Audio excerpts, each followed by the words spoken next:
Communication, marketing, recrutement. Vos besoins ont des solutions vidéo avec Décideur TV, le studio. Bonjour à tous et bienvenue dans notre duplex bourse du jeudi 19 décembre 2013. Comme d'habitude, on se connecte avec la salle des marchés de Bourse Direct et notre expert Giovanni Filippo. Bonjour Giovanni. Bonjour Clémentine. Alors ce matin, on note une grosse forme du côté de la Bourse de Paris. Est-ce que vous pouvez nous expliquer pourquoi ?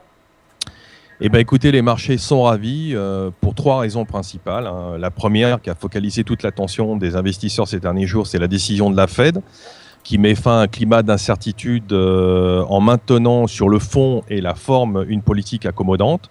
Donc maintien de taux bas sur une longue durée, même s'ils ont fait une réduction minime de leur achat d'actifs partagé entre les rachats de bons du Trésor et les créances hypothécaires. Ben Bernanke a dit que de toute façon, compte tenu des conditions économiques aux États-Unis qui sont pour l'instant encourageantes, il maintiendra une politique accommodante. Donc voilà. Donc on a eu aussi, je dirais, les sénateurs et députés américains ont validé le budget fédéral, donc mettant fin aux coupures automatiques qui ont impacté la croissance américaine depuis ces derniers mois.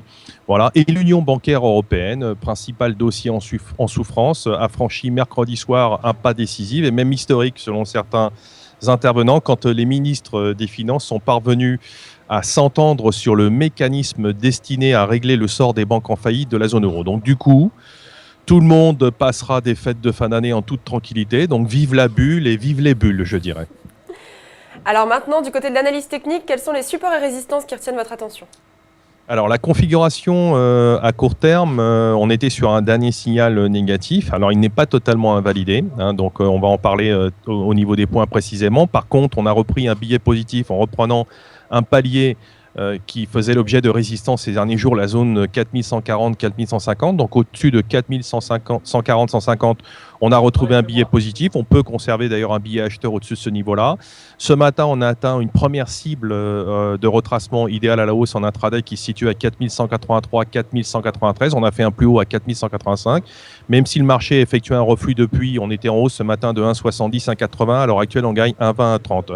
Donc au-dessus de cette zone 183-193, on surveillera principalement 4217, qui est cette fameuse ligne de tendance qu'on avait cassée le 3 décembre et qui n'avait plus été cassée depuis le 18 juillet. C'est elle qui a, je dirais, renforcé le signal de baisse ces dernières semaines. Donc un retour au-dessus de ce point-là, qui est assez important, on va dire, réactivera la propagande sur les actions cette fin d'année. Alors on passe maintenant du côté des titres. Quels sont ceux qui retiennent votre attention aujourd'hui ?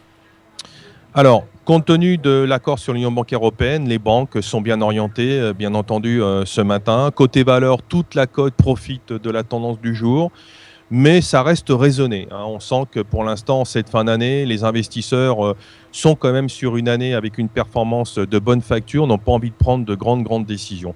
Donc on va plutôt dire que les titres qui étaient attaqués ces dernières semaines font l'objet de rattrapage. C'est plutôt lié à des rachats de positions vendeuses que plutôt, je pense, de prise de position pour le moyen long terme. Alors on termine maintenant du côté de Wall Street qui s'est envolé vers de nouveaux sommets hier, boosté entre autres par la décision de la Fed. Quelle décision attendez-vous ou quelles évolutions attendez-vous cet après-midi à 15h30 ? Pour l'instant, les contrats futurs américains sont en légère baisse. Donc le Dow Jones et le Standard & Poor's ont retrouvé leur plus haut historique. Le Nasdaq est également à 2 doigts. Donc contrairement aux marchés européens qui n'ont pas encore rattrapé la totalité des pertes, parce qu'on a quand même perdu 5,5% et on regagne pour l'instant 2,5% sur la semaine. Donc il y a encore du chemin pour retrouver les niveaux de 4003 à partir desquels, si vous voulez, le marché a glissé. Donc eux, ils reviennent sur leur top.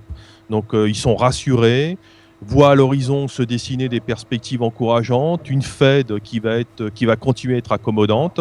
Voilà, donc on surveillera côté statistique aujourd'hui les nouvelles demandes hebdomadaires d'allocation chômage à 2h30. Il ne faut pas oublier que les stats sur l'emploi ont eu leur effet ces dernières semaines puisqu'on a eu des créations d'emplois supérieures aux attentes. Maintenant, on est sur un rythme sur les 3 derniers mois supérieur à 200 000, donc ça c'est le côté positif. On surveillera aussi côté immobilier, c'est là aussi que se dessine une reprise au niveau du secteur immobilier, les ventes de logements existants à 16 heures. Ensuite, on aura deux indicateurs, l'indice des indicateurs avancés du Conference Board pour novembre et l'indice d'activité manufacturière de la Fed de Philadelphie pour décembre. Voilà, du coup, un peu chargé en indicateurs macroéconomiques, mais on on va dire, sur un enthousiasme, pour l'instant, qui n'est pas complètement estompé, qui devrait perdurer au moins jusqu'à la fin de l'année. Merci beaucoup Giovanni pour toutes ces précisions. On se retrouve demain pour un nouveau duplex. En attendant, très bonne séance à tous et à demain.